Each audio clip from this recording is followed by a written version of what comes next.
Hello, আসসালামু আলাইকুম guys. দেখেন আমার লাউ গাছটা কেমন হয়েছে কমেন্টে জানাবেন। কি সুন্দর করে লাউ ধরে আছে।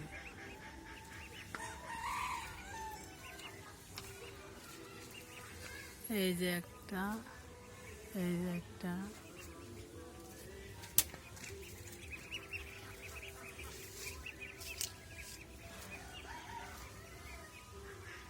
এইখানে এইখানে তিনটা।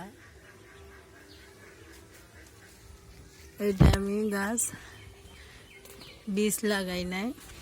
এই গাছটা যেমন একটা বাচ্চা কুড়িয়ে পাওয়া বাচ্চা ভাগ্যবান হয়, তেমন এই গাছটা আমার কাছে তেমনি।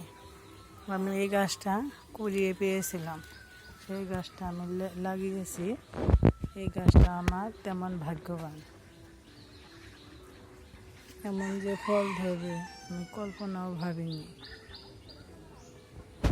কেমন হয়েছে গাছটা, আল্লাহর দান। আল্লাহ কি সুন্দর করে সাজিয়েছে, আপনারা কমেন্টে জানাবেন।